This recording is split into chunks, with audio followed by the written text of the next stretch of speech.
We're recording. Yay. Yay! Hello. Hello. Hi. Yeah. So we are discussing Grumple. Oh, stink water. Stinkwater. Yeah. So you're gonna kind of take over his character.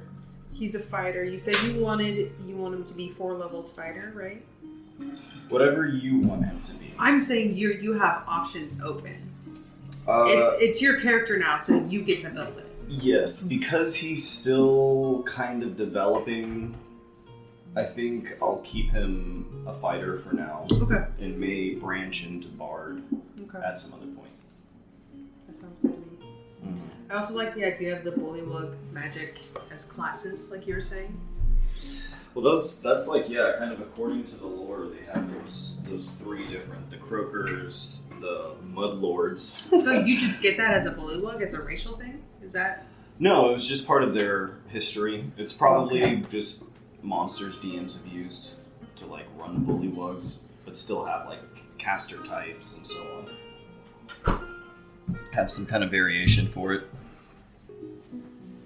We discussed too that it might be fun because the Shroud gave Alocasia her powers, and you had promised to like find Clementine, help her find Clementine. So it's like now not only has she lost her daughter, now she's lost the one way that she had of finding her daughter. So I feel like that's gonna mess with her a little bit. And I also think it's gonna start to drive a wedge between her and Ira, because it's just reactionary in the first, but he was the cause of her death, so it's like she's just gonna default like it's your fault, you know? Like the reason I can't find my daughter is because you killed the Shroud, and he was the one that's gonna get me there, but you killed him. This is your fault. Like, I think that might be the thing. I think that would be really interesting because that would give you and Ira a lot of room to actually kind of Create a relationship. Mm-hmm. Yeah. Which is how actually Ira and the Shroud started, is we were at conflict with one another at the beginning, and we sort of grew as we worked through that. Okay, so here's the thing Yes. about the Shroud dying. There's a couple interesting points. I have mentioned several times throughout this adventure that a demon never breaks its promise, and I haven't promised anybody anything except for you. Yeah. Help find Clementine. Mm-hmm. And there's a lot of like shards of the Shroud throughout the party. You have earrings, and you have a good chunk of my powers. And Ira has a fire curse, like, on his thing. And you have, like, the fire powers as well, but yours kind of manifests a little differently. And so, I kind of like the idea, and the Shroud has been, like, a strong influence on Grumple as far as, like, transcending all of what he came from. So there's like little bits of the Shroud in like every part of the party. And I like the idea that like we can all kind of take our time over time and kind of develop however we want to develop as characters. And then Shroud could actually come back after a while as opposed to like that. Mm-hmm. Sorry. And I think it'll be quite a process for the Shroud to come back. Because... I'm trying to figure out how much to tell you because I want you to be involved and know what's going on. And you just have to make sure not to metagame, which I could trust you with. I generally forget. Oops. Ugh. Essentially, I've asked Alonzo, and I'm waiting for his response, but we'll see. I asked him, would Ira bring the Shroud back? Knowing it takes great self-sacrifice, but not knowing what the self-sacrifice is if your god herself told you that there was a way to bring it back. And I'm waiting for that response. Hmm. Because if that's the case, if he would do what his God says, like no question, then you're gonna come back, but it's gonna be very slowly, and the self-sacrifice is going to be through the use of his blade, essentially. Okay, To interesting. bring you back. The self-sacrifice that uses blade. Interesting. That's so different. Okay, so something I was kind of thinking, and we had discussed this a little bit at the end of the last session, was we were talking about, and damn, I was trying to listen through the recording for this, but we were talking about how Alocasia and the Shroud had like kind of an impromptu conversation where we talked about how fire demons aren't drawn to fire because of the heat, but because of its like consumptive nature and the way it like spreads and eats, and that's what they're drawn to. And so Alocasia has like, I almost think of it as she has like this small flame that she like carries with her, this influence of the Shroud. And there's room for us to explore Alocasia contributing to the Shroud's return through her powers growing, which they will because she hasn't actually lost her powers.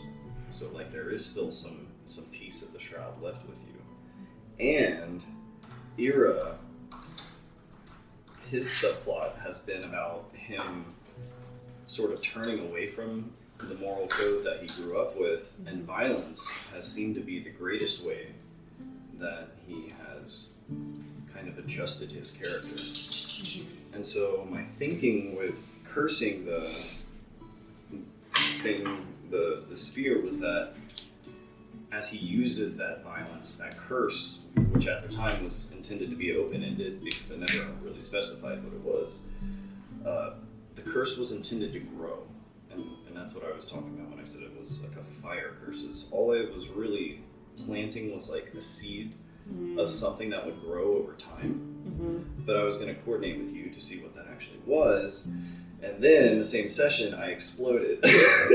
So it could be the seed is essentially like, I'm kind of going to be viewing his weapon as almost like a Horcrux. It's just a piece of your soul. I almost think of like both of what they have as being like small fragments, and like the more they kind of lean into that, the more it would grow. So like the more violence that Ira inflicts through this weapon, which was intended to be an extra violent weapon because it's got like the curved blades, the more he engages in that and sort of adjusts his character's personality, the more it would kind of feed that flame and sort of feed into that energy. And Grumple doesn't really have anything.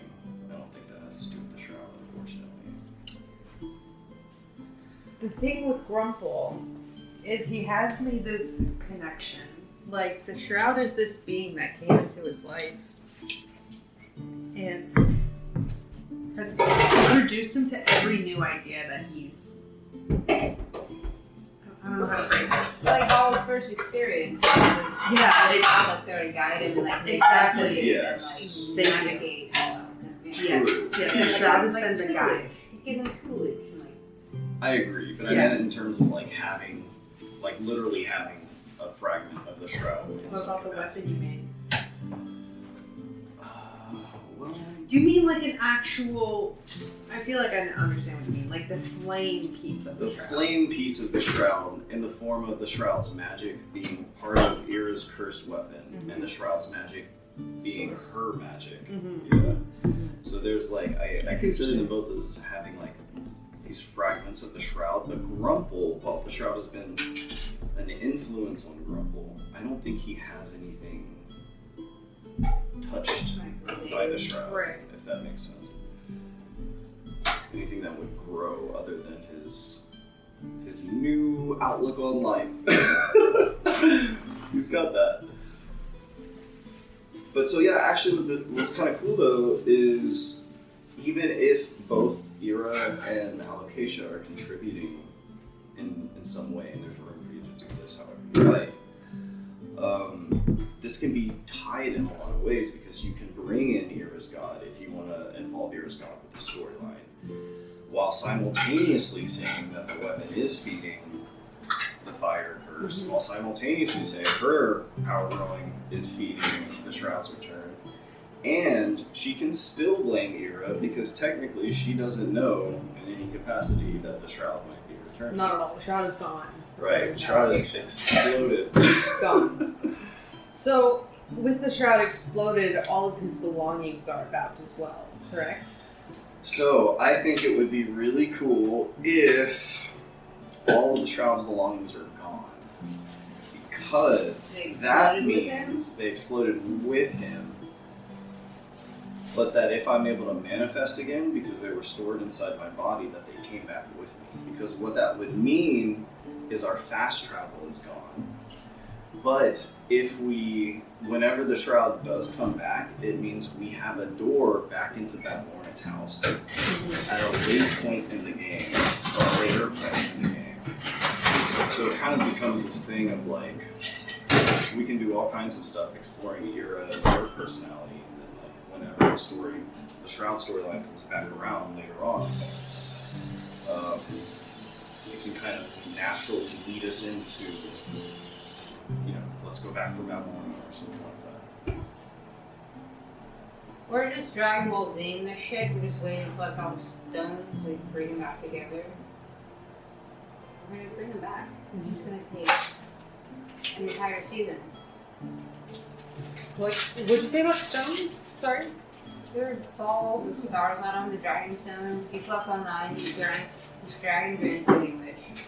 And I guarantee you, 9 out of 10 times, they wish for dead friends to come back to life instead of abolishing the problem. They could solve the problem. Is this a D&D thing? Is this from a TV show? I don't It's see from it. Dragon Ball Z. Oh, they just do it over and over again. It just cheeses. But their friends always die, and they always bring them back to life instead of killing off the bad guy or wishing for world peace. Getting rid of the person. Yeah. I'm gonna go grab our food. Let's see. So yeah, I actually really like this because it sounds like she can tie Ira's God subplot into it.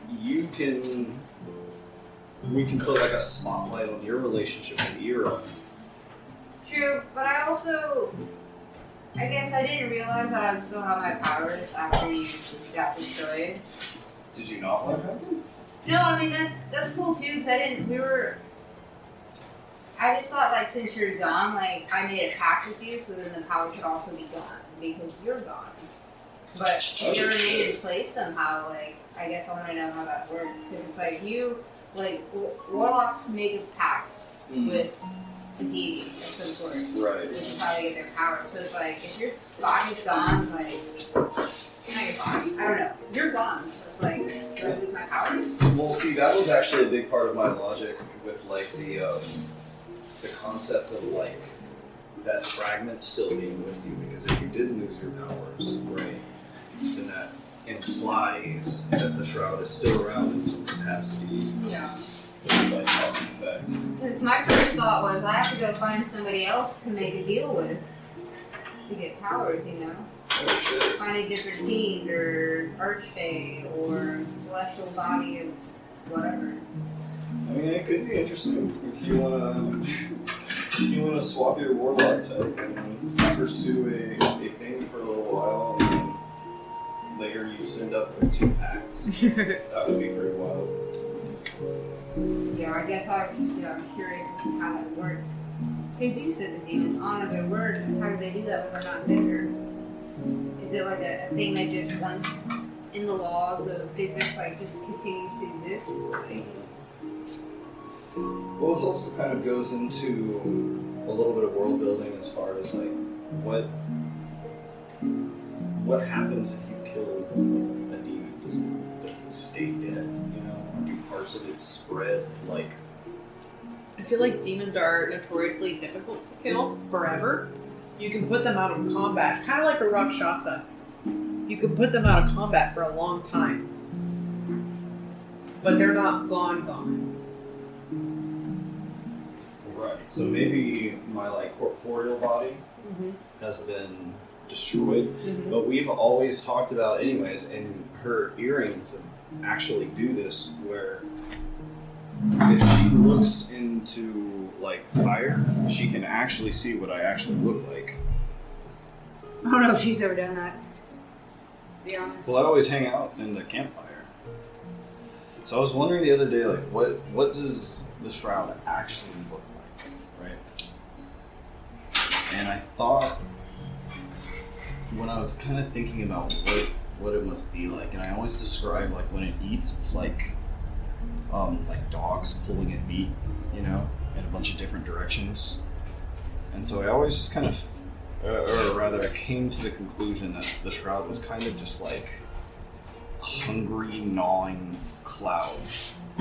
And like the vaguely humanoid form that I have is the result of me trying to manifest corporeally. But it's not actually what I look like. So, given this, there is this further implication that the shroud's body being destroyed does not necessarily equal the shroud itself being destroyed. Just weaken. Significantly weakened. Yeah. Significant. Oh! And I mean, like, if all your powers got, like, zapped or diminished but weren't entirely gone, that could be really interesting, too, because it would allow you to sort of explore alocasia in a new kind of way without... Still weak, bitch. Still weak, but maybe you keep your invocations, but, like, you don't have your spells, and you just play, like, something interesting for a while. I think your powers would be diminished, not gone, because you still have a tether to the shroud.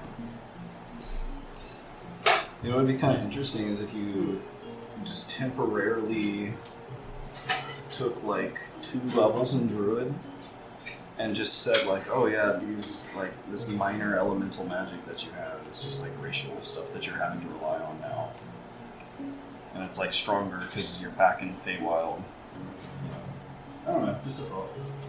Yeah. Not that thought.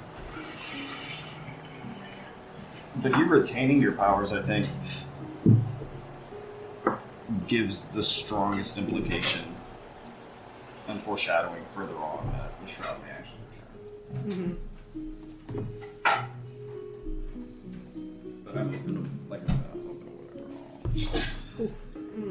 whatever. What else are you thinking for alocasia? Is there anything else in particular that's come up?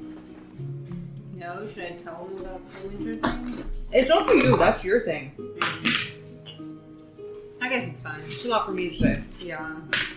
Because again, like, it might take a second for Alocasia to realize that her powers are still there, even if they are diminished. But I would imagine seeing, again, Shroud blow up, her one known source to get to Clementine, like, she's already kind of mentally fragile, you know?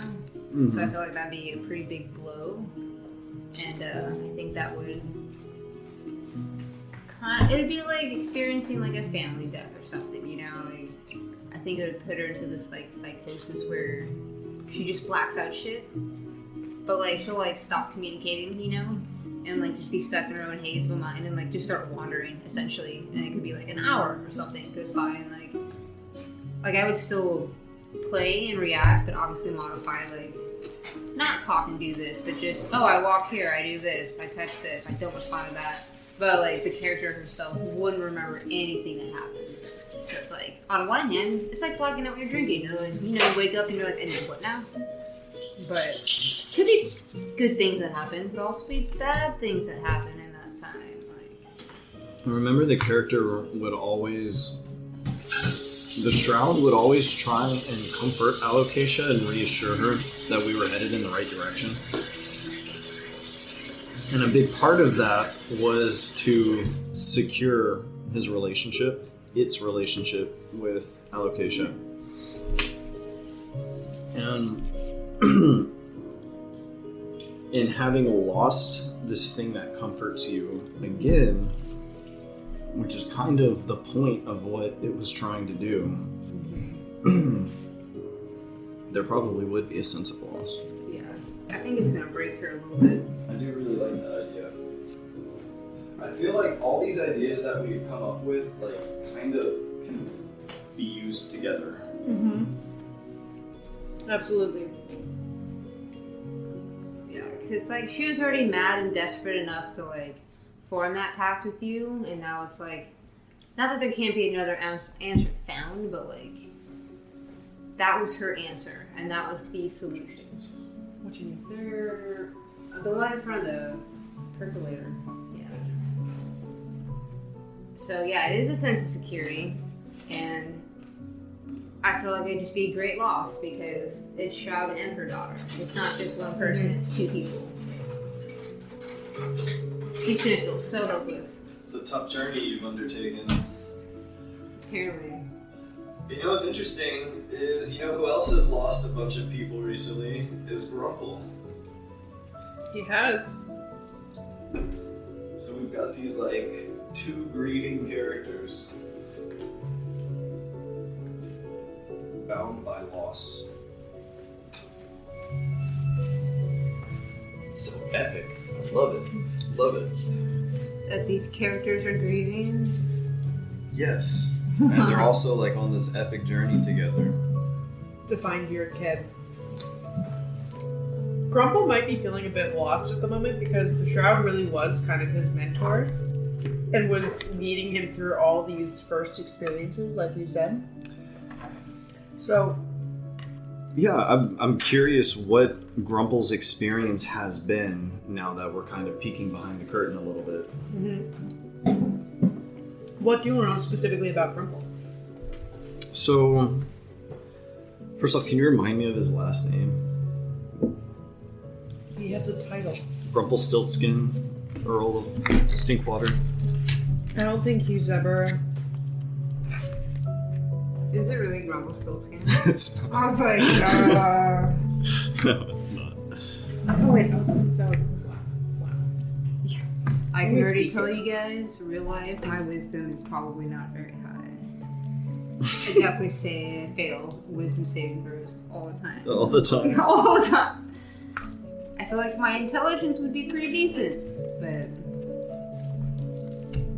I feel like my insight's decent, but my perception has like negative modifiers. I can't see anything. I might have like one little modifier to like...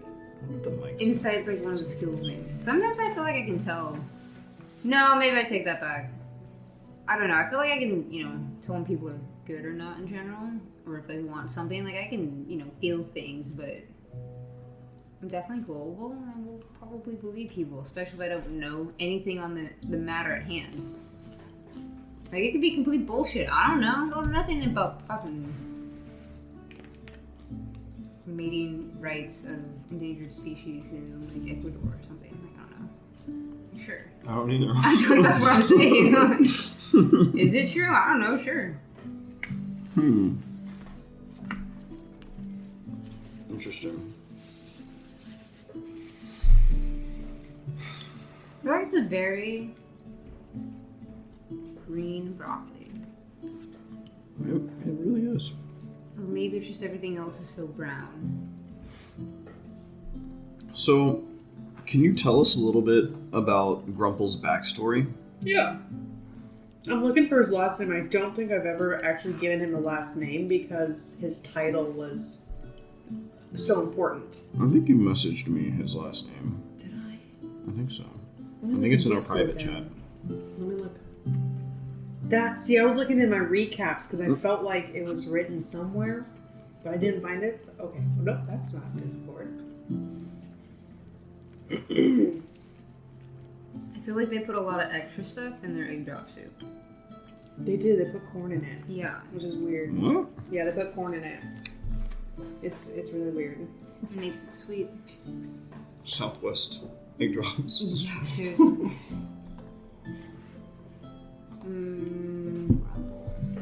Okay.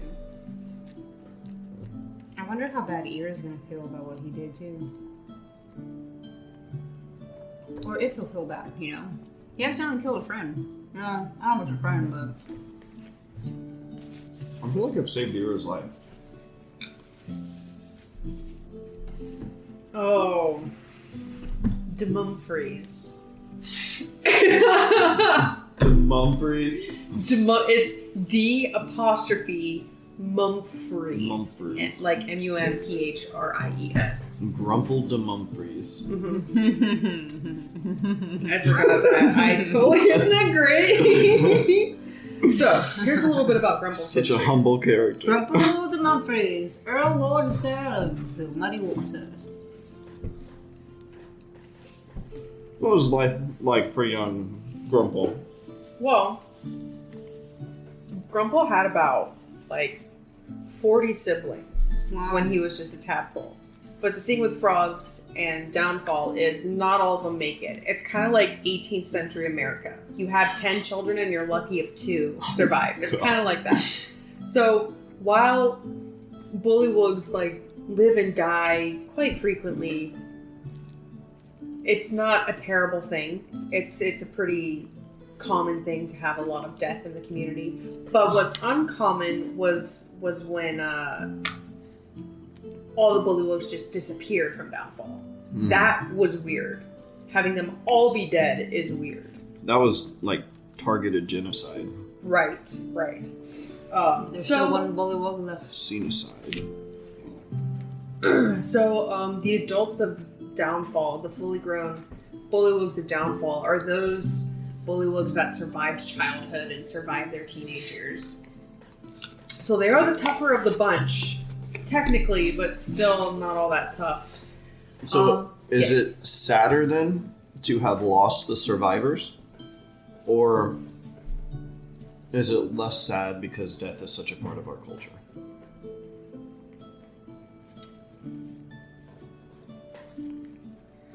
I'd say, that's a tough. I would say it is sadder, but easier to cope with, considering death is part of the culture. Interesting. So that means Grumple could almost be a source of comfort and a source of guidance as far as dealing with death and dealing with loss and grief. Almost like a grave cleric. Interesting. I'm just throwing that out there. It just popped in You my think I head. should just be a grave cleric? No, it just popped in my head, so I wanted to say it. Interesting. So death is common. many siblings, but they Makes kind of died sense. off. His parents have both already passed on.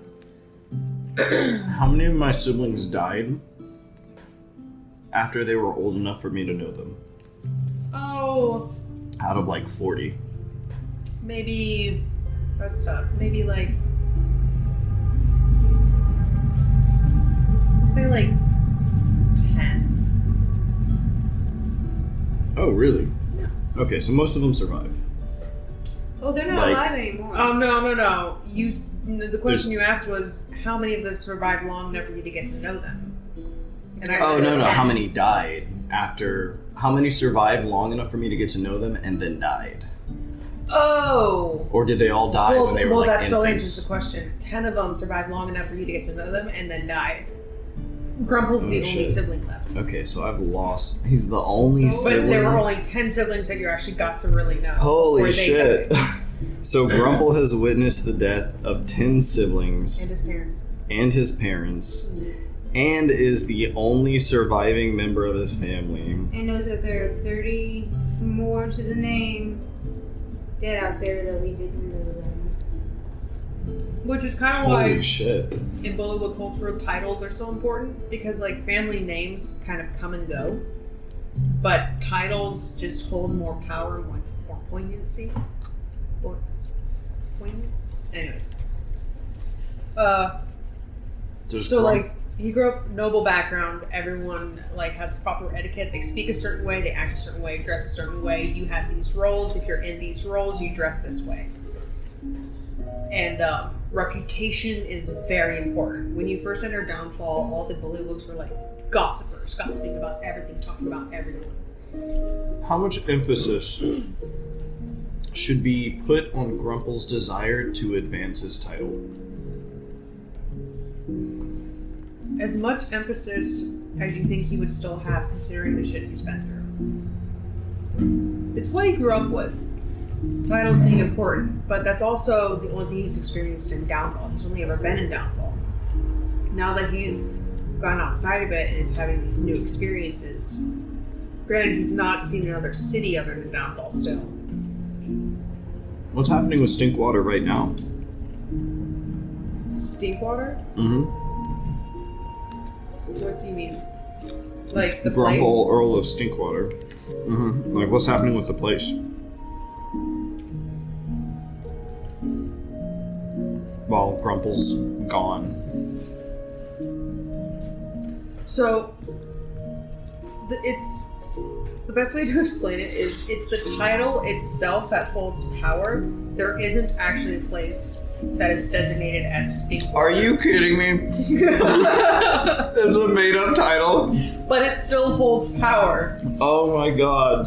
They were obsessed with titles and reputation. Yeah. Do people know Stinkwater doesn't exist? Yeah.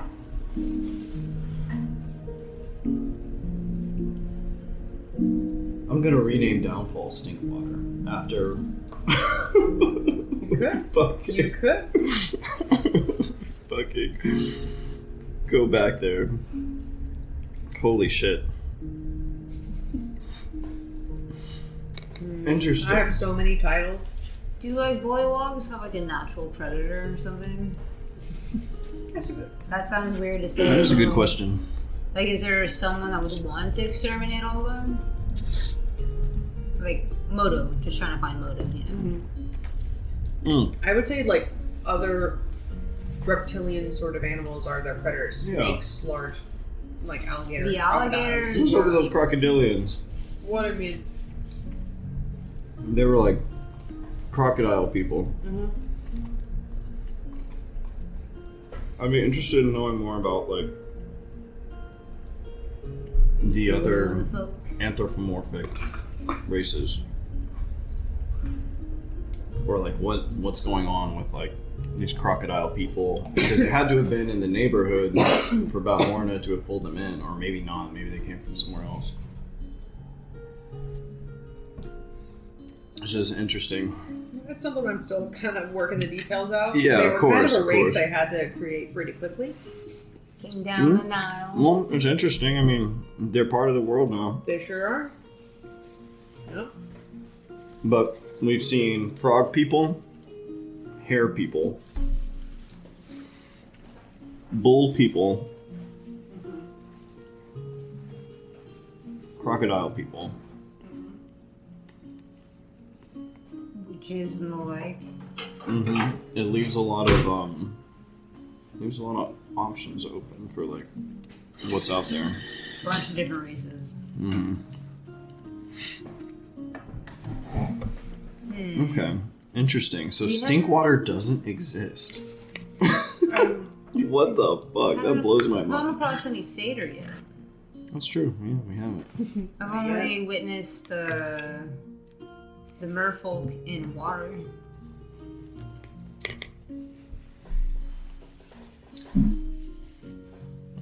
But we know they exist.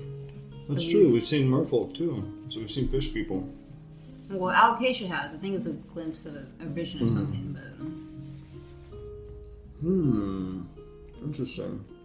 pixies. Okay. So Yeah. Oh, sorry. Going back a little bit too. Sorry to interrupt the bullywug talk. I think this is a good chance for Alocasia to slip into the winter mode, so her color scheme is going to change. Yeah. That's true. So Damn. Her face step also now fears people instead of charming them. And I have to fear first, and then Right. GTFO. But When you use your face step instead of the charm, it uses frighten. yeah. You know, I know I commented on this in the Discord, but even though it was a really small scene that you described, the scene of Alocasia walking into the woods and the plants like growing and wilting, like in her step, I saw it like so clearly. And it was like one of the most vivid. I just like pictured it very clearly. And it was really cool to see you play up on like that elemental aspects of her personality. I just forget because it's Or her a fake character. trait. Like it's something that's like constantly happening. You know, just I forget to narrate it, so every now and then I remember. It was cool.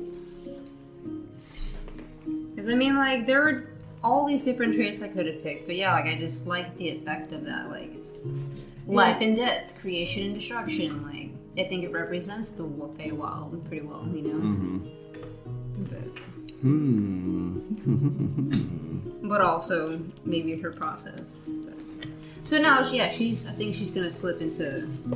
I think it's the beginning of her becoming. Her winter phase. Yeah, and not being. It's been a while since she's been in her winter phase. Yeah, and I think with like her being upset at Ira, that's gonna drive. She's gonna get more cold, if you will, you know, and like start to get a little withdrawn.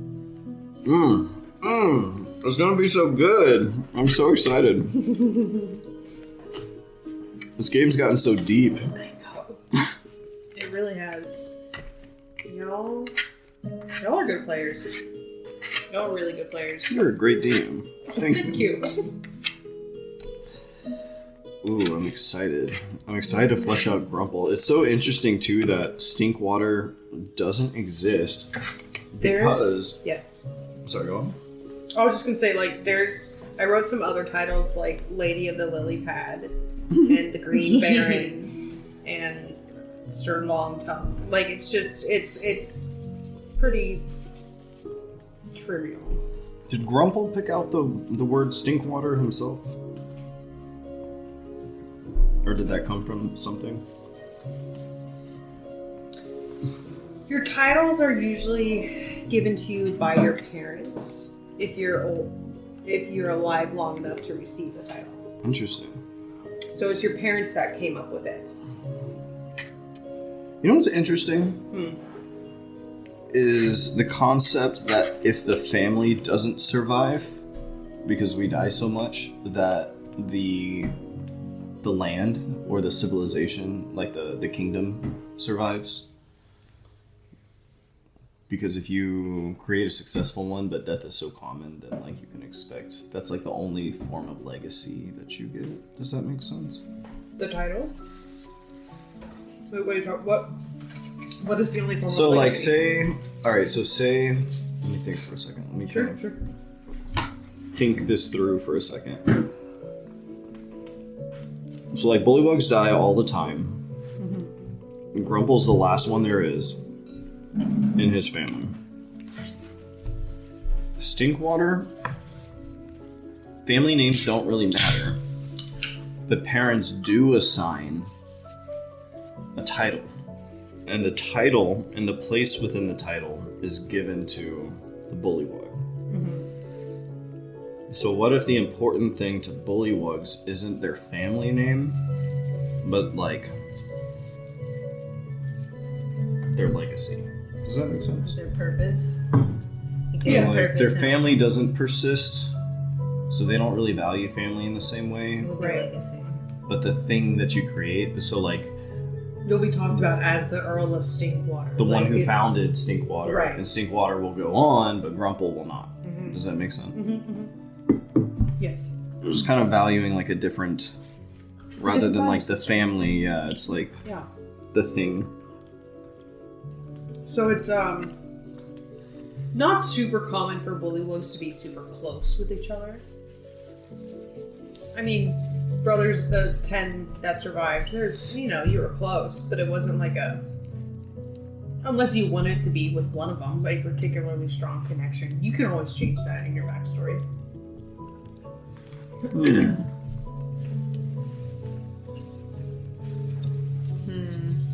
Interesting. Earl of Stinkwater. And I've got to make Stinkwater into something. Yeah. So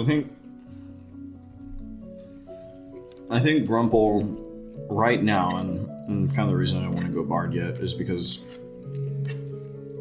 in my eyes, Grumple is still very much kind of an NPC, but with the death of the Shroud, has sort of been thrust into this greater role and is no longer being given all of this direction.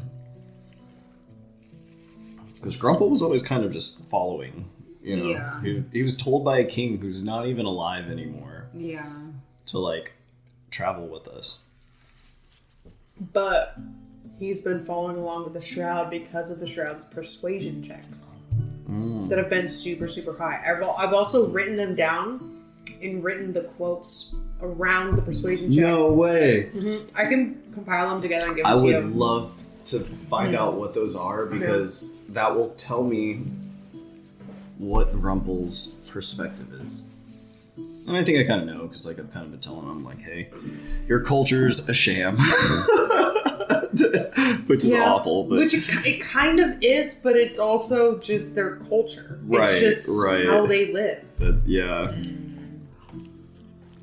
Alocasia always forgets he's there, so... Yeah. He's been pretty quiet. Well, exactly. That's also the point of Grumple is, like, no one takes him seriously. Like, he's a fucking bullywug. But he's proven courageous in battle. But that's what's great about him, is like, he's a side character who's accidentally, like, becoming a badass along the way. To fulfill the role of someone that has died. It's all led to this moment. The loss of the mentor thrusting Grumple into whatever. I was gonna say adulthood, but I'm like, wait, he's already an adult. Oh. I think one thing that Grumple might consider is, like, he's been following the Shroud, and the Shroud has been guiding him. He would know that you have promised to help her find her kid. So it may very well be that Grumple picks up with the party for that reason, of continuing the Shroud's work and finishing that one task. Or I also wonder if because we were his companions, and like you said, technically have charge of him, if that would be a strong enough purpose for him to continue along versus going back to everything not there and dead and everyone gone and just... Well, here's what I'm thinking. With the Shroud's items being gone, Grumple is stranded in Thither now, right? We're in Thither? Yeah. We're in Gone? caves. We're in the Tunnels. Oh, You're but still we're in going to tunnels. Thither, right? You're on your way there. Oh shit, we're still underground. Ooh. Ooh, so Grumple has no choice at this point. So basically, Grumple's cut off from everything because he's never been outside of Downfall. So, whether Grumple wants to be with the party or not, Grumple has no choice, and the Feywilds are kind of a dangerous place. Yeah. So Grumple kind of has to rely on y'all for survival. Big strong Leonin, yeah. Big strong Leonin. Crazy lady with magic.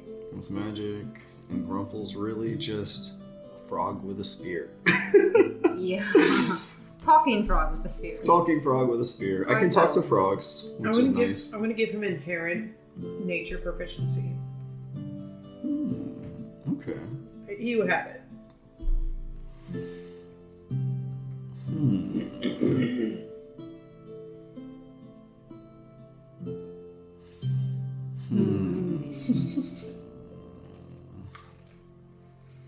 I'm just, I don't think... See, and I feel like this is a little bit bad timing, too, because prior to the death of the Shroud, I think Alocasia potentially could have gotten to know Grumple, but now she's just, like, stuck. And so she's just going to be focused again on loss for a little bit and, like, tune the world out. So it's like, he's going to be there, she might interact with him, but there's, I don't think a chance of connection fine. right now. Yeah, that's good. Do you think Grumple would try to connect? Well, the thing is, I think Grumple will at first not understand because Grumple doesn't know anything other than, like, death is normal, you know? And, like, loss is normal. I think on some part, to some extent, I think Grumple will understand, but it's something that Grumple... I don't know. I'll have to Like you feel it so many times, you get numb to it. You're like, oh, this is what happens. Yeah, I don't know. Like losing 10 of your siblings sounds pretty rough, especially if you've already lost 30. Soul I feel survivor. like the 10 stick together, right? Maybe they did form a closer bond. Maybe they survived longer than most siblings do. Maybe one is done. But there is PTS and trauma around being sole survivor of events, so maybe That's that could be true. something that haunts you. Maybe Right, there's survivor's right. guilt for him. Exactly. Maybe he's not like other bullywugs and he actually has to deal with survivor's guilt. Because he's alive still. It's like me, see. He should be dead. Well, everything that has happened has kind of served to show that the things Grumple has been taught to believe should be questioned. He's just never had anyone in his life to tell him he should question him. Never. Which might be funny with allocation grieving, where he might ask her a question and she's going to answer out of like grief and anger. But like, what if that answer is the right question at the wrong time and like he gets a different form of concept? Because it's like in a way like a kid, you know, like learning things for the first time. Like maybe he's really impressionable and like these next few days are going to mold him. Maybe so. Yeah. Like a kid. Like he's, yeah. Like, he obviously is an adult, but, like, his worldview is very small. His knowledge of everything else is limited. What if? So... Well, Here's everything's a thought. fake. Bullywug culture persists on lies for a big part of it is just made up. So what is true? What if Real power is true. Grumple was to start asking questions about, like, other cultures and things, and his inquisitiveness triggered something in you because it's the inquisitiveness of a child, someone who hasn't experienced the world, and that might draw you into him a little more, maybe develop the relationship between the two. It makes sense if your character grieves first, but yeah, that's a good point. Grieving first, of course. Right. But like, Grumple's sort of naivete about the world. Yeah, I mean, because she took the Clapperjaw. Clapperclaw. You got it. You had it right the first time. She took the Clapperclaw. I mean, for me, I think it was just because I was the right idea with the right drunk, and I ran with it, but she's shown that before, so it could happen. That could be, like, maybe her tether to reality and, like, her fucking lucid moments, but I feel like she's gonna be very not lucid for a while. You're gonna see... Like, yeah, I want her to get darker and just more... said from the beginning. This is Grim the art book. to do it. Grim book, yeah. This is the Fairy allocation tale art. Grim. This is I'm ready. So I think what I'll do with Grumple, particularly because we're gonna keep his like real low stats, is I'm gonna take Dueling and Polearm Master to kind of compensate for his +1 dex. Oh. So. Oh, were you gonna roll stats for him? No, I was just gonna take his NPC stats. Oh, okay. And just like cruise with that. Is that okay? Mm-hmm. So yeah, I was just gonna just take those, I guess, through the rest of the game. You took a picture of it, right? Did you send it in the chat? Mm-hmm. Okay. It's in the lobby on the Witchlight chat. I could also see Alkacia potentially becoming overly possessive of the party members because now she's lost so much that she doesn't want to lose more and therefore become like controlling or like psychotic somehow that way. Like afraid to lose anything else because you just have nothing left. It's rock bottom allocation. In the Allocacia arc, it's perfect. No, I know. Ray was talking about that earlier, and I'm like, yeah, how funny that we're starting the arc with the death of somebody close to me again. That's perfect. You gotta start fuck. so low to grow from there. Again. You can't start at the top. No. That's so good. It's so good.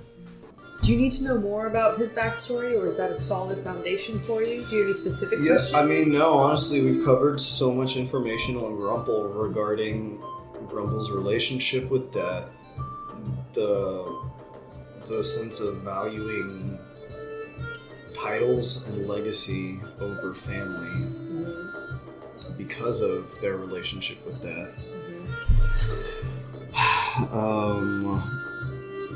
Grumple's lost his mentor, his people, is sort of discovering the validity behind the criticisms of his culture. I got a lot. You got a lot to I know. got a lot to work with. I did put together, I just did it just now, a document of the key Grumple moments. Oh shit, no way. I need to go through and like edit because I think there may be some spoilers in here that you cannot know about yet. Oh shit. Perhaps, maybe. But they're all things I've already said, like in the past? Mhm. Oh shit. I wonder if there was. Like even the very... I'm trying to think if there was something else.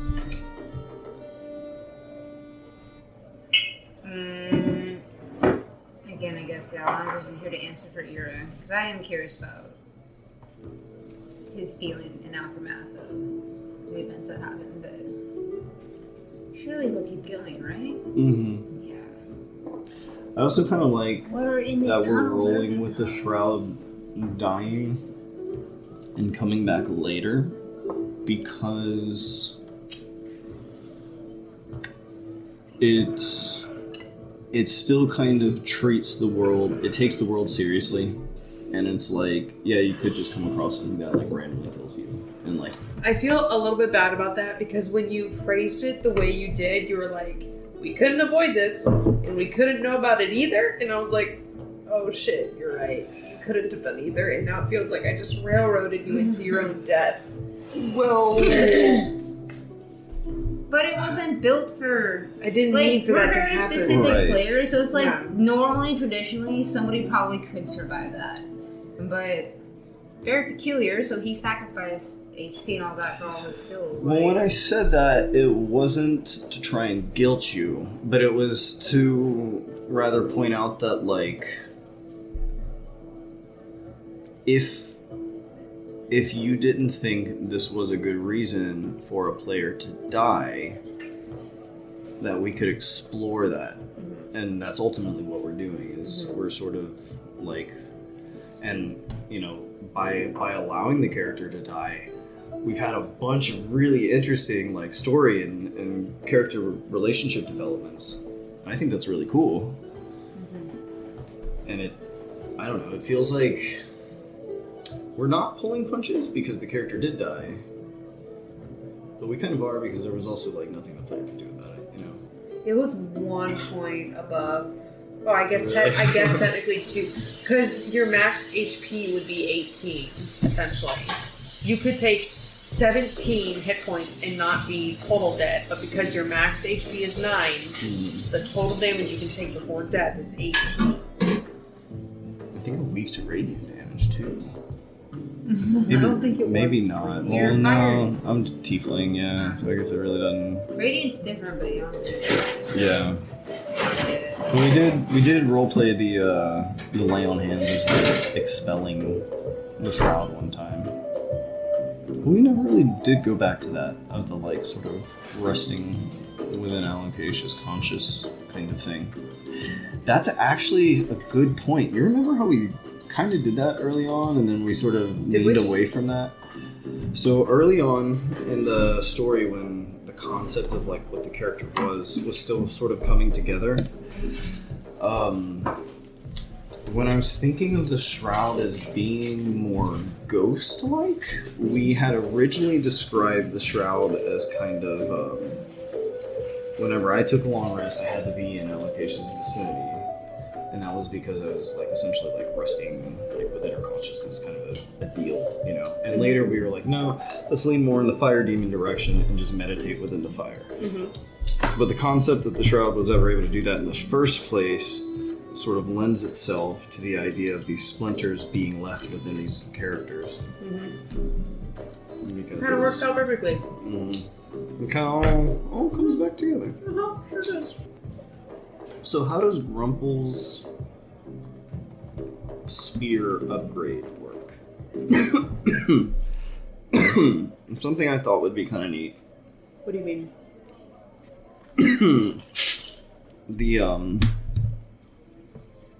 We talked about how we gave Grumple a winged spear because Grumple was like a frog person, right? So they could like jump and plunge.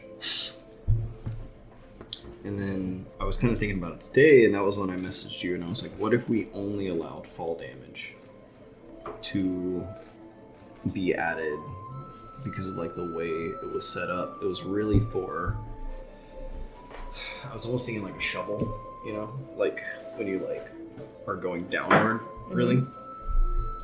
In which case you would need to jump, which would sacrifice movement. And I saw that they could make like a 10-foot jump, which is enough for like 1 fall damage, or like. What is fall damage? What do you? It's a D6 for every 10 feet. Oh, okay. So if you're falling 10 feet, then that's basically 1d6. Mm-hmm. But in order to even pull that off, I would have to sacrifice 10 movement in order to make the jump. So I don't know, I was kind of wondering, like, what if we did something where we, like, if I sacrifice movement, I could add, like, a small amount of damage to the jump. Because I think last time you were saying, let's just make it a d8, but if we make it a d8, then he'll kind of be able to, like, use it when he's not jumping, you know? And, like, not really even using the upgrade in any real capacity. And it also means that, like, there are contexts. I think like, we should. I think it's. I really like the idea of it being fall damage because, just technically speaking, it just makes sense. Physically, and physics of it makes sense. Mm-hmm. So I'm down with it being like, what damage does it do? Like 1d8? D6. 1d6. My spear does d6, and fall damage is d6. So 2d6 would be a great sword. my thought was that his normal spear does 1d6. Because you've given it that extra feature, it would be 1d8. So then it could be 1d8 plus 1d6 per 10 feet of a jump.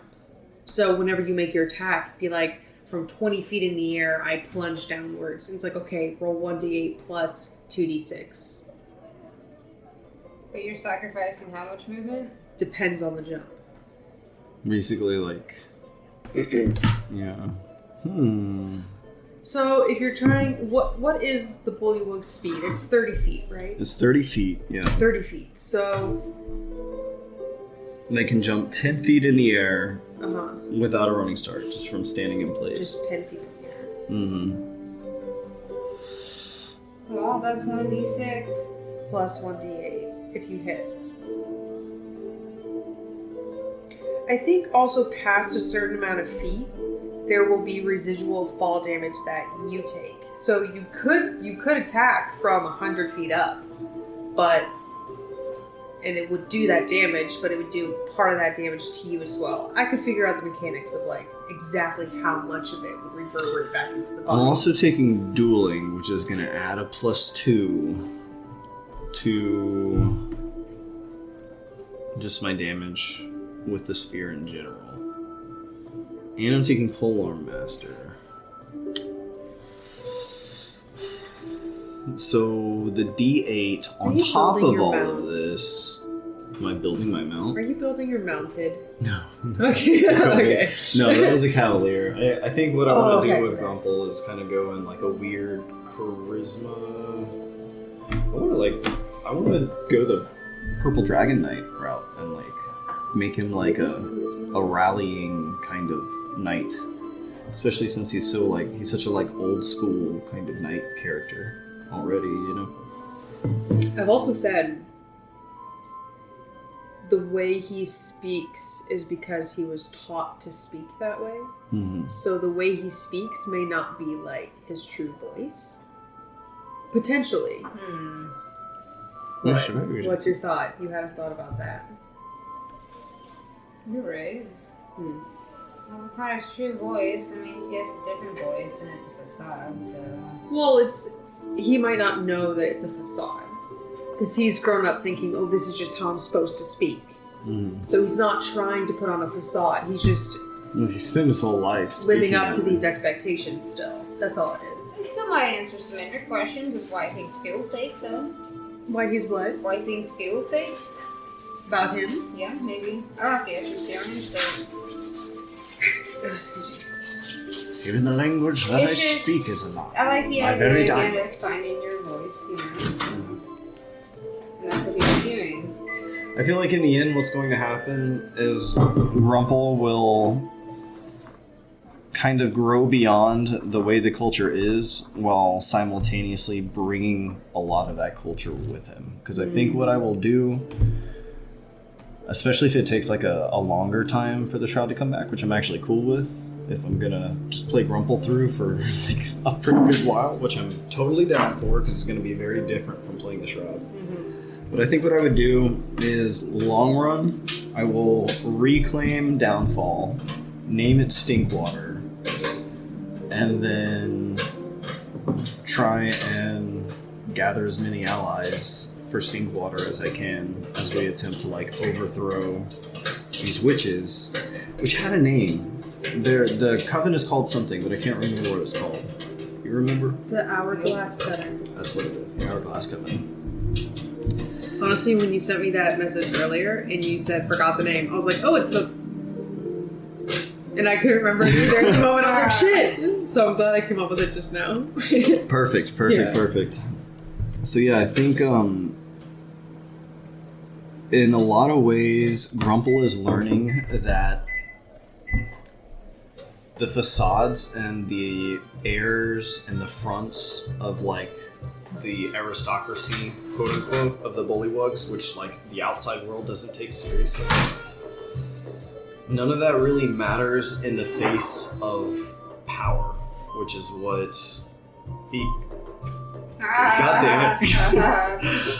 The Shroud has been trying to tell him all along, which is essentially that, like, yes, you have your kings, yes, you're an earl, blah, blah, blah, but Balmorna is the one who has power over all of you. And then came the day that Bruno slaughtered all of them. And then we actually repelled Bruno through power. Through our own power as a team. And these are all lessons that, like, Grumple has been around for. So I think Grumple is going to sort of... I think the story of Grumple that I kind of want to take is the story of, like, Grumple kind of becoming a true monarch, particularly because Bullywug culture doesn't really have any real leaders, and even their god was a god of lethargy who did nothing for its worshippers until it stopped being worshipped and died.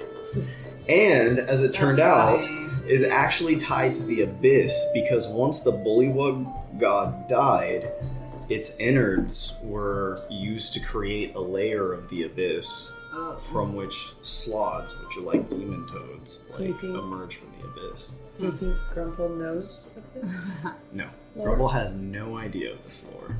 Grumple has no idea. It was just something I randomly stumbled across and I was like, oh my god. So there's that. Apparently the god is tied. But to bring it all kind of back together, the whole concept of bullywugs is that all of their culture is kind of built on lies and false nobility, and even their god is like no real leader. And so I think what would be cool for Grumple is to take the lessons that the party has been imparting to the character and sort of bring that through as a way of like evolving the culture. To become a monarch and a good leader. To become a monarch. Especially since Grumple has always been a side character. And it's the story of this like nobody kind of becoming... You randomly picked him from a lineup of knights. Yes, it's awesome. It's just like a random character. And so it's like from going from like a nobody to like what everyone really needs, I think would be a really interesting story for this character who's sort of questioning who It's they all are. those like tropes of rise to greatness and heroes, born upon, thrust upon, whatever, and this is a thrust upon, it feels like. He's kind of had everything taken away. Mm-hmm. But he has no true anything pulling him in any which direction. Truly a very tragic character. Yeah. And he's always been like kind of in the background. Yeah. Kind of just there for everything. Jumping in. It's his time to shine. With your Grumple voice, if you relax your cheeks more, because you seem like you're keeping everything very tense, because you're trying to get the kind of sound out of it. up the front of my mouth. There's always a key phrase to get into an accent. Right. What do you For Grumple, it's Grumple, Earl of Stink Water. Well, see, when I think of Grumple, I always think of he has this sort of like inquisitive, sort of pensive Rhythm? Do you really think so? Like, maybe try to imagine your grandparents talking. I suppose. I suppose. It's true. So, There's a lot of ups and downs. That what kind of armor is he wearing? armor? Metal armor.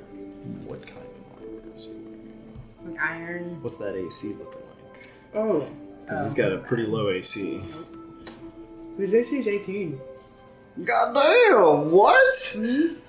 Grumple's It's on the AC sheet. is 18? Mm-hmm. I guess I just didn't notice that.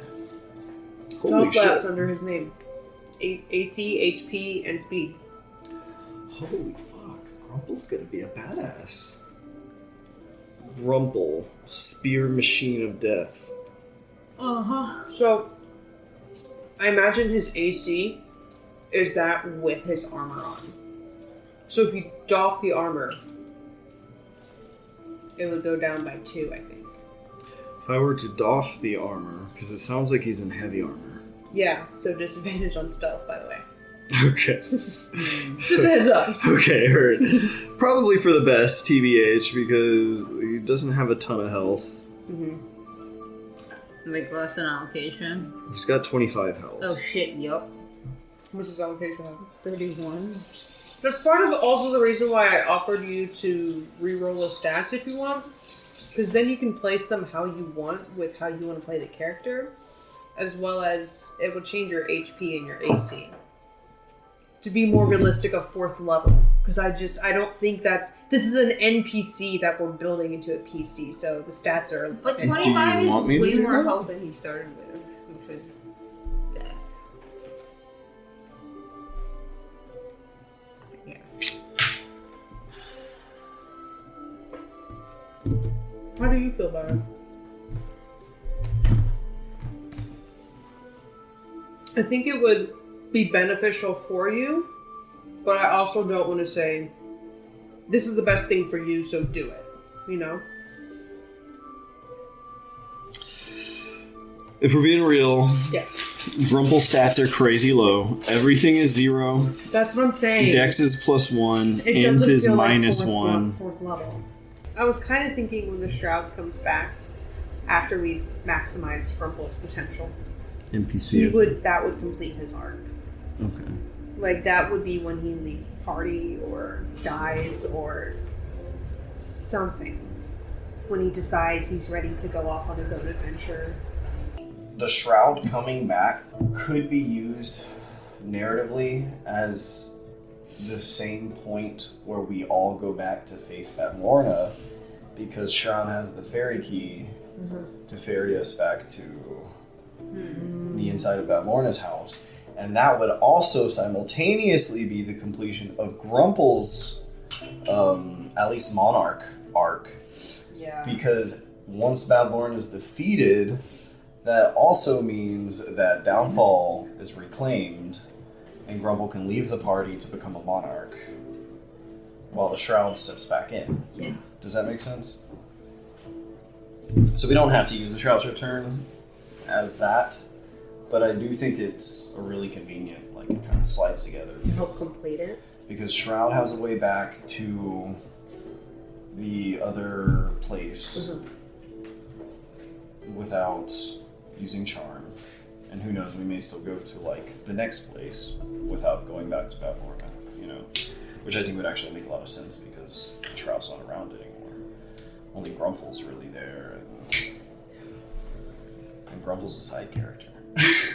Grumple's whole storyline is that Grumple's a side character, which is like... I love Grumple. I love Grumple. Not that Allocation would remember, so. Maybe he'll be one day. Remember Grumple? Oh yes, that frog that became king. I'm right here. Right there, here. So indignant.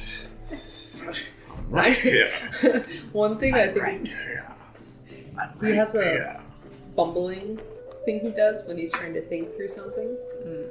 It's a little bit of like old, wealthy British people or some shit.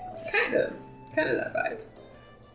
It's sort of the thing where it's like, if you're the only noble surrounded by people who aren't nobles, then you're not noble. You're just weird.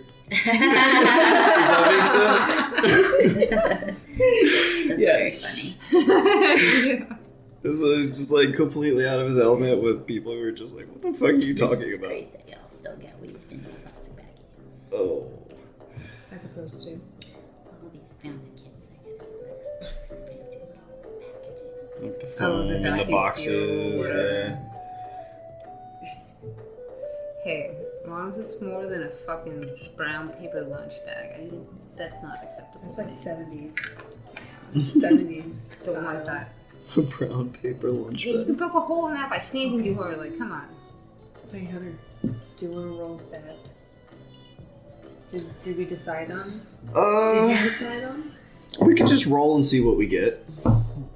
Cause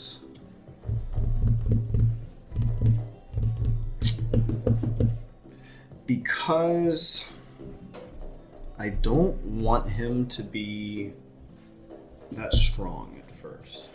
I like the idea that Grumple grows and becomes powerful, but is initially kind of weak. So, like, honestly, I kind of like this story. I'll tell you what.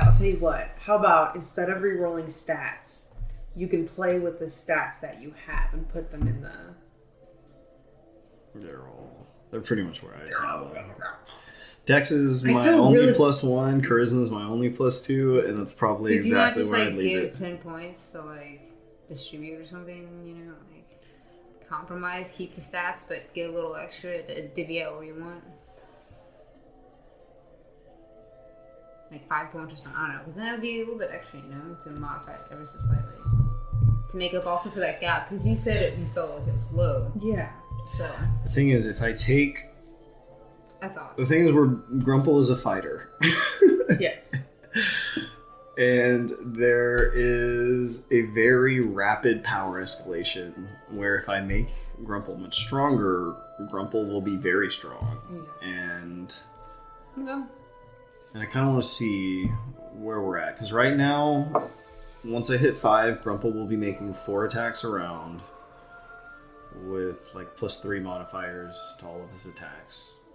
And that's a minimum of...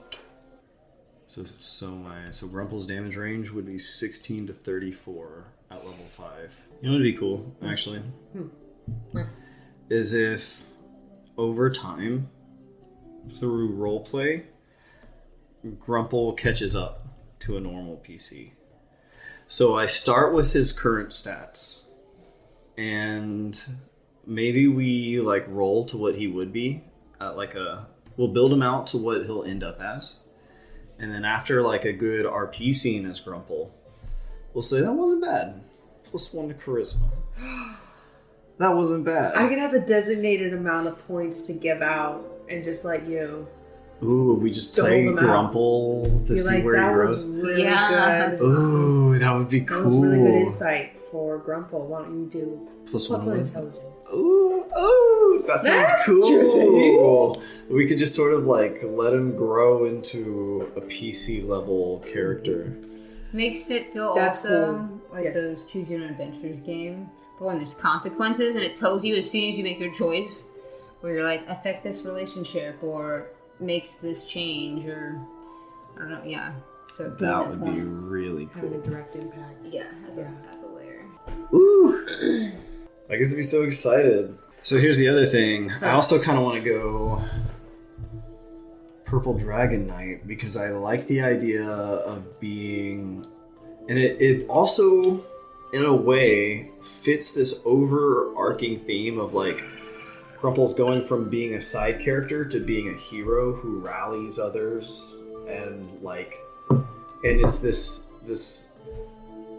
theme that's conveyed in the Purple Dragon Knight of sort of rallying those around you fits in with Grumple's overall theme of going from being a nobody, a side character, to being a true monarch who rallies like all of the people around him and becomes like an actual leader for the Bullywugs. You know, that sort of thing. So I feel like the class, and I think later on in the class you get like persuasion and something, so it kind of rolls with this nobility thing that he's already got. You also get anything that comes with the noble knight background. I just want to let you know that. And there are items and things that come with that background. So Grumple will start out having those things. Y'all wouldn't know that because you never asked Grumple, hey, what are you carrying on you? What you got on you? I know I've got a bunch of flies and bugs and shit. He's got like a sack and then he's got his little sack of food on him. Yep. One thing I'll add to what you're saying is the way Grumple grew up, there was a constant change in leadership. Always a monarchy, but constant change. There was never any stability. So that's just something to think about. Like, growing up, he's never had stability. So perhaps... It's okay. So perhaps it is fuel for him to want to create stability. Kind of like what you're saying, becoming the true monarch. It's true. Creating like a real home, like a stable home, a stink water that exists. It's always like you have one monarch and you know these things please the monarch, these things are what the monarch wants, and then it changes like that because someone's usurped him, and then this monarch hates this thing, and now they want something new, and now they have different rules for socializing. And I love that. Yeah. I've always dreamed of a real stink water, a place people wanted to be in. So backing up the idea between the instability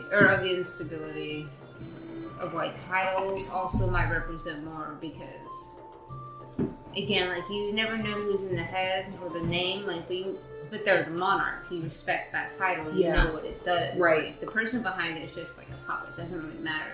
It's the title that matters and holding that title. Well, the whole lesson of Grumple is that the title doesn't matter. The title is a lie. What matters is power. And a true monarch has power to back up the title. Because everything was like that. Without the titles, because all of Bullywug society was titles, you know? But they were all falsehoods.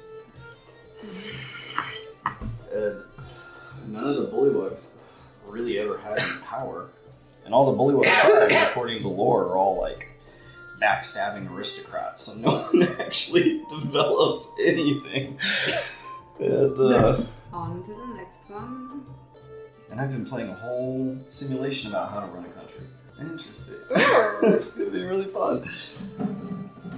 But yeah, what we could do is look at like Alocasia spreadsheet, for instance, and look at what her stats add up to, minus any feats that she has that increase her stats. And that will give us a total. And then we could look at Grumple's stats. Can you help us out with that right now? So what we want to do is look at Alocasia stats, and we want to look at every stat above 10 and how many points that totals up to. Like how much above 10 every stat is. Did we roll our stats? Yeah. That's right, we did. And I got a crazy high stat. That's why I took that super low thing. I did not roll well, which is hence why I have what I have. So my stats are pretty You're low. barely better than anybody. I know. I know. Holy shit. I know. Oh my god. I know I offered, I was like, you can have a base of 10 in your stats if you roll below that. But you said, you were like, I think it's funny if she's not strong enough to do what she wants to be able to do. And I was like, okay, That's fun. Yeah, I know. And that's what I rolled, and that's part of the gamble. So. Alright, so let me look at the Shroud stats. That's right, so I actually rolled crazy high on the Shroud. But I get +6 and that was for why I just took a dump on my last stat. I ended up rolling a 12, a 13, a 14, a 16, and then I think I got an 18. And then at that point, I was just like, these stats are so high, I'm just gonna take a 5 on con. So I didn't see what you're doing. The math is that you're adjusting every stat to 0, and you're testing to see what the How variance. many points are left? Yeah, how many points are left, adjusting to 0. So when you adjust 12 to 0, you have plus what? So if this is being moved to 10, then that gives you like a credit of 2. And this is a 12, so you're adjusting this back to 0. So these basically cancel each other out because they both equal 10. Yeah. And this is like basically a -2, and this is a +2, so it's 10 and 10. This gives you 5 above 10. Why? So because it's 15? So you're Yes. saying how many points do you have above 10? And you have -2 above 10. This is -1. okay. So this is -2 points above 10, because you're not looking at the modifier, eight? you're looking at the stat. Okay. So basically, what we're seeing is if all your stats were zeroed out and all your stats were 10, how many points do you have beyond that to represent like how strong you are? So if all of this were 10, you'd basically have -2 plus 2 that balances 10? each other out for 10 and 10. Setting this to 10 would be, you would need 2 more. Take Setting away this to 2. 10 would be taken away, so So they they cancel cancel out. This puts you at 5 above 10, 5, 1 above 10, 6, 3 above 10, 7, 8, 9, and 1 above 10. 10. So So- that's 10 points. 10 points. So Okay. that's actually kind of crazy because I am also only 10 points because of the dump that I took to con. It balanced everything out. So then just That's beautiful. I love that. dealing out points to charisma or points to intelligence, 10 points. Is that what you're saying? So you have 10 points to allocate however you like. That's fucking awesome. Get your RP on, buddy. But they're super important. Yeah, they are. They're super important. Ooh, that's cool. Actually, I shouldn't tell you how to. I'll just say add 1 point, add a stat point. I like the idea that you just randomly assign it because you're like, I like the way this is developing. I want this to be a more permanent reflection of the character. Okay. And no hard feelings about any direction you put that in. Because it's probably going to end up being spread out. And it'll be like +1 here and +2 here. +1 to everything. +2 to everything. Ooh. It'll just be well-rounded. That's fine. Is Alocasia going to go from fall to winter overnight? Do you think it happens the moment after she realizes the shroud is truly gone? I think it'll grow a little. Like, it might be It'll like a slowly quick growth, but it's not going to happen overnight. It won't happen overnight. I feel like Okay. no one really knows what's happened yet, right? No one totally knows It because just like happened and we that was ended with you exploding. Yeah. Because then I was like, Alonzo was like, wait, that kills him. And I was like, oh no! Oh no, I didn't mean to kill you! Oh, shit. No, honestly, like I thought it. I think it's been super juicy. Yeah. The thing is, like, that's I completely trust you. I didn't think you'd really fuck me over, and I figured like we'd too. fuck something out. Yeah. I think this is cool. I love what we're doing. I do like the way it has grown. I still feel a little bit bad about it because this is the reason why. For a while during battles, I was kind of dialing down damage a little bit because I thought like, oh, I don't want to kill them, and I was so afraid of it. So recently I've been increasing damage to increase the stakes in battle, which was really great during the crocodile battle because y'all were nervous, and that's kind of those emotions I want to bring up. And so I was like, okay, good. So I'm adjusting these stats really well for damage. And then I did it again with this creature, and it just fucking killed you. And I was like, oh no. Because I forgot you have 9 points. Less than 10 HP at level 4. Also, I'm not going to be specific. I guess I'm not going to be specific. But I wrote a backstory for the Shroud. So I have a pretty detailed backstory for him. And the decisions you are making, so many of them I'm like, it's like we're puzzle pieces just coming together. Oh shit! It's just like so I want to know what it is. You will. Oh shit! Oh, that's so exciting. And I'm just like, it's astounding the ideas that you're coming up with. I'm like, I keep on. It's great. Meant to be. It's great. Meant to be. Poetry. Mhm. It's poetry. D&D poetry. Oh shit! I'm really excited to put a microscope on Alocasia and her backstory, and to kind of see Alocasia and Ira be pissed at each other. Honestly, it took like the RP sessions where it was just like Alonso and I think we had like 2 of them. And it kind of took like 2 of those and a few in-game sessions to kind of figure out how these characters who are so at odds with each other How are they working together? were gonna fit, you know? Yeah. We had to do some sit-downs, era style. Yep. Sit down across from each other at a table and have a conversation. Oh shit. But yeah, I think it's gonna be crazy to see Alocasia respond to grief for a second time. And especially if she thinks, because she doesn't immediately realize that her powers aren't gone, but she thinks that this means she's also lost her way to find Clementine. That's a big deal. That's your whole purpose. Oh shit.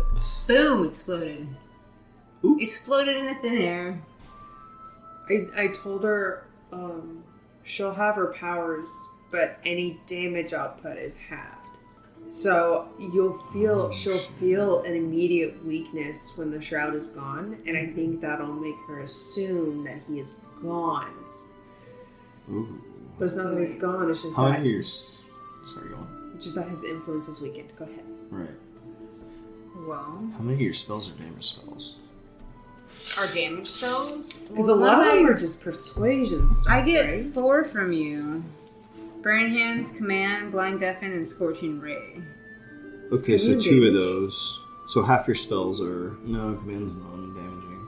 Unless... By rules is written, it's non-damaging. Right, rules is right. Yes, I understand. I like the idea that like a demon can command someone to like contort, you know? And it's like the horror movies where like... It's like the Emily Rose thing where they're all like... So half your spells are damage spells? Mm-hmm. Do you have cantrips on top of that? I have 5 cantrips, but then I get 2 from being a bard, so I have 7 cantrips. So Holy fuck, you have 7 cantrips? Yeah. What are your cantrips, dude? That's insane. You're crazy strong if you have 7 cantrips. Minor Illusion, Infestation, Friends, Blade Ward, Mage Hands, and that's from the Warlock. And then from the Bard, Vicious Mockery, and Mending. They're not all, again, like spells. Some of them are for you to... So Vicious Mockery does almost no damage now. And you had one other attack. Oh, Infestation. Infestation also does almost. So you do almost no damage with cantrips now. And half of your spells are damage output spells. So that's a pretty hefty cost. But Ray makes a good point when she says that your playstyle isn't really super aggressive. Just putting this out there. If you were willing to roll with this, it would be cool to see something, I don't know, some development in like a different area.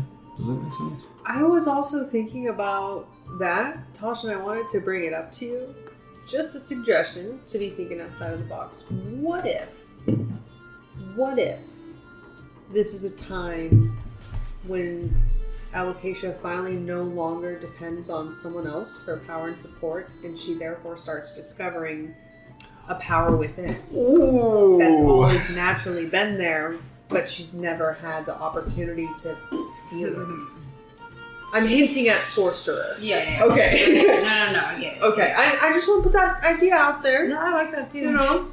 It'd be a cool opportunity to lean into your race and that elemental nature, fae kind of thing you've got going on. Any magic that a sorcerer would provide, you can flavor, fae flavor, all over it. Just like your mushrooms. Yeah. What are your thoughts on the potential of sorcerer? Well, I already dipped in the bard. I've thought about that. If my suggestion is something you like more than bard, you can switch out sorcerer for bard and just... If you want... Honestly, you could play a bard. If you like the feel of bard more, and you like the spell slots and yada yada yada, you can always just go bard and flavor it the same way that you treat sorcerer. You take bard levels, Ray deems it like it's your innate magic. Bard is your innate magic. That could be it too. And it's also like, We'll see. Do you imagine alocation like singing? What do you think of like with the bard imagery? Out of curiosity. Pied Piper shit. Oh, interesting. Okay. Like music and such. Like, Yeah, what's her bard style?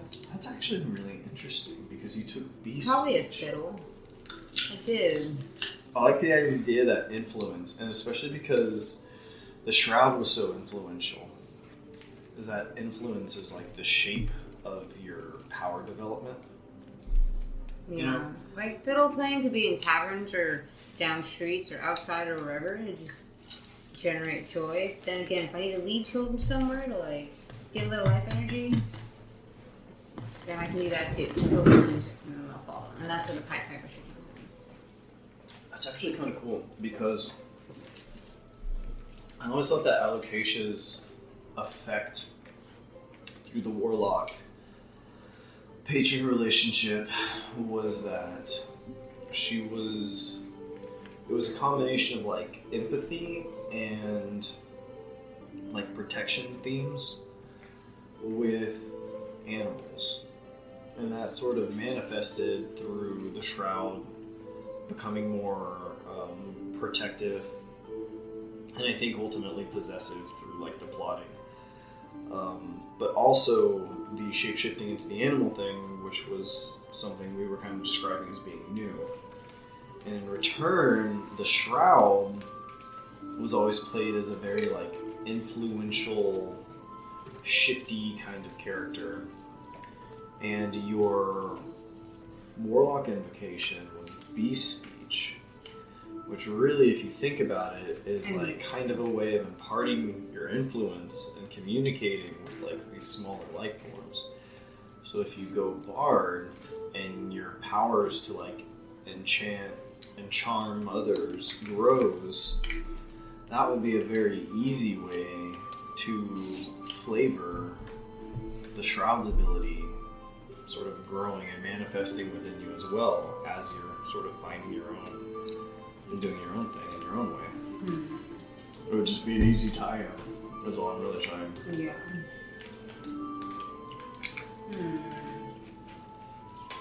Yeah. We have so many things, guys.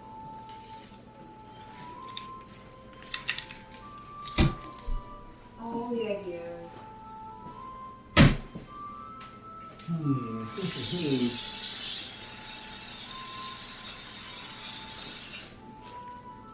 I'm really excited to try some new weird stuff with D&D, like you assigning stats. I think that's going to be a lot of fun.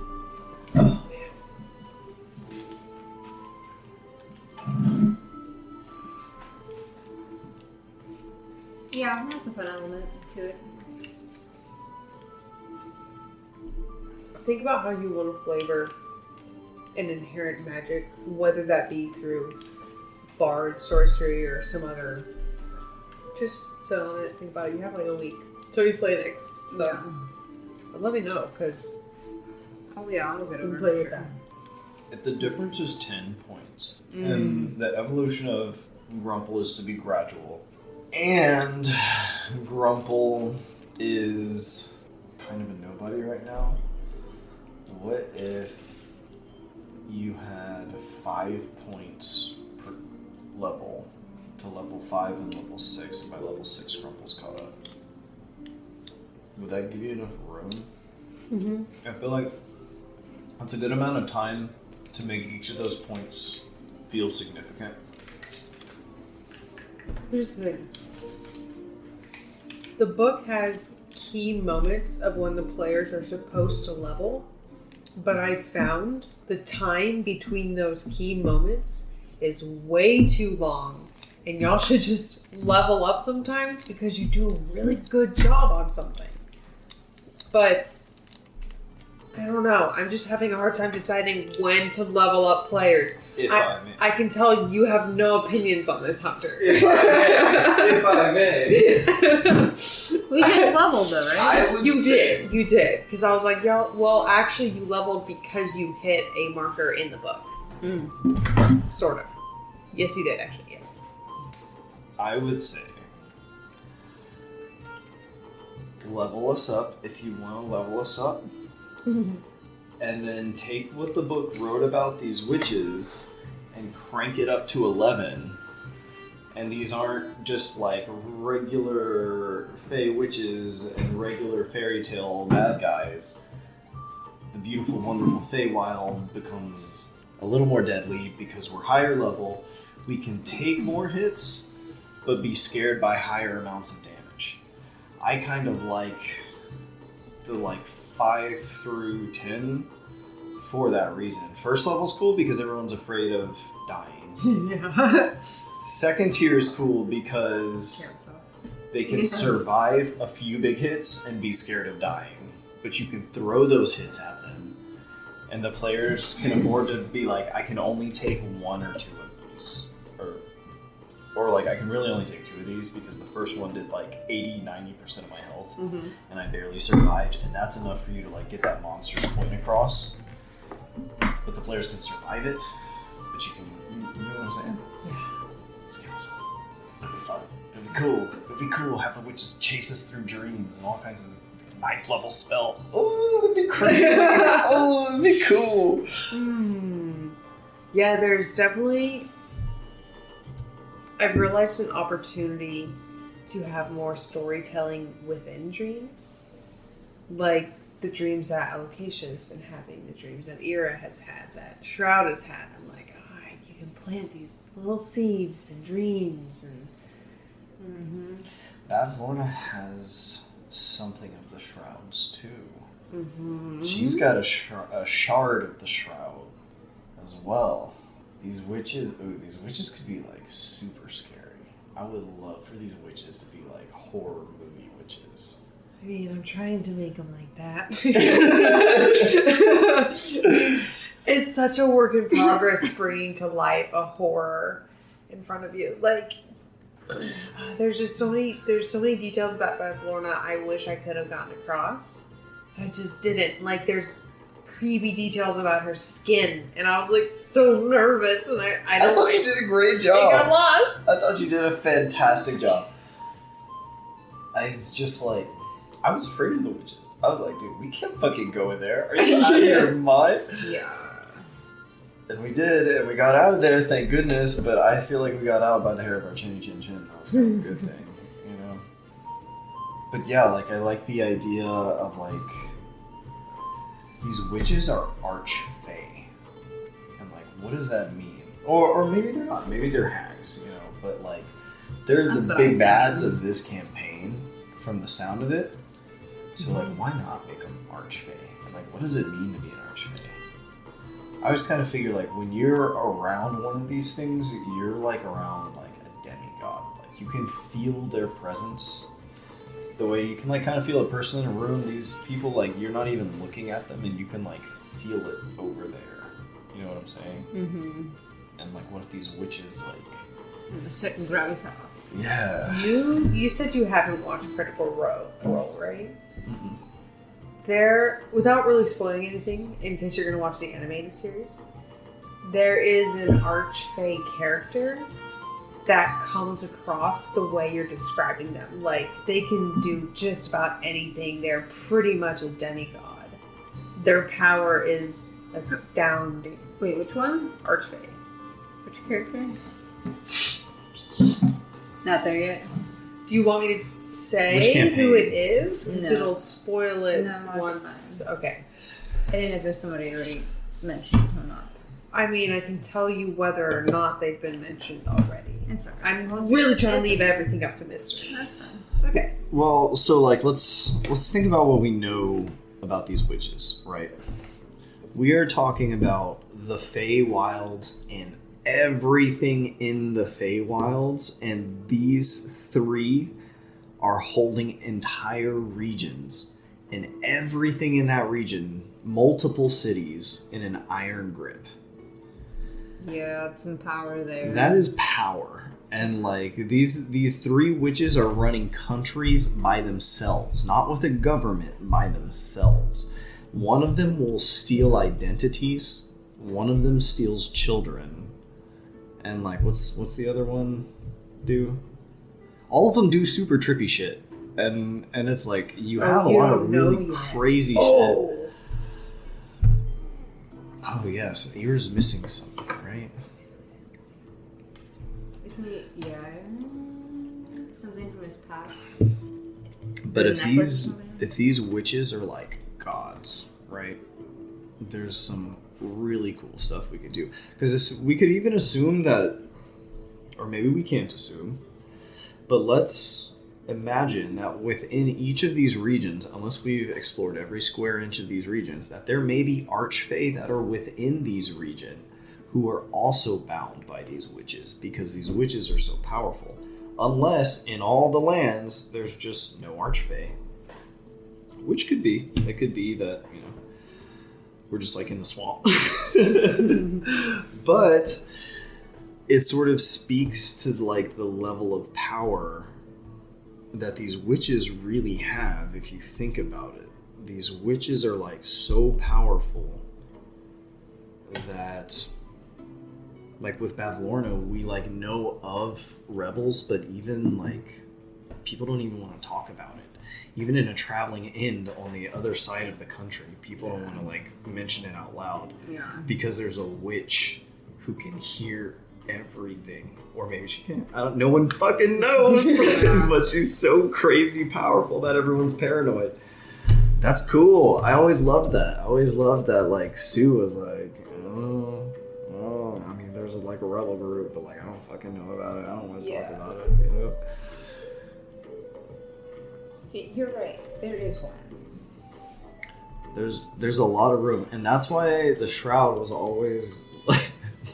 No, I'm not gonna go. Don't wanna go there. It's too scary. I'm not talking about Florida. I ain't going back in there. If we got out by the hair of our chinny chin chin, we ain't ever going back until we are ready. Said you're going to a different one.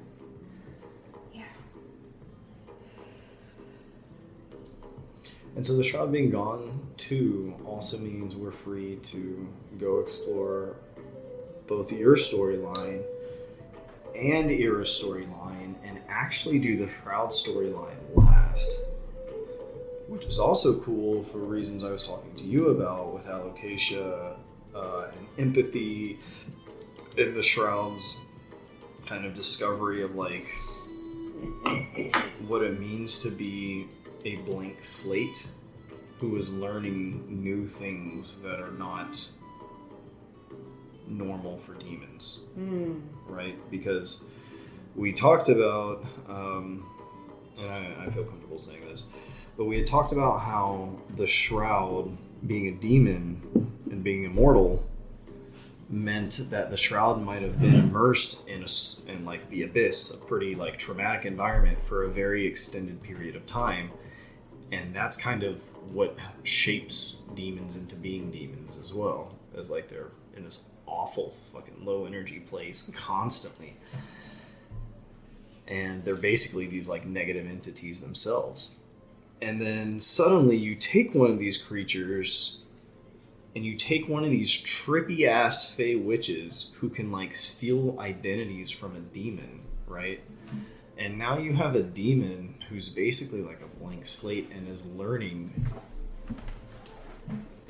motherly shit from Alocasia. That's interesting. And it's basically like the concept of like, I'm a new person, and if I get my memories back, I might lose what I have become, because this is like probably a splinter compared to like an eternity of trauma in the abyss. Yeah, for sure. So there were times, and I never mentioned this until now to you guys, but there were times when we were like, well, maybe we should go get Shroud's memories back. And I was like, oh, maybe we should just think about it. You know?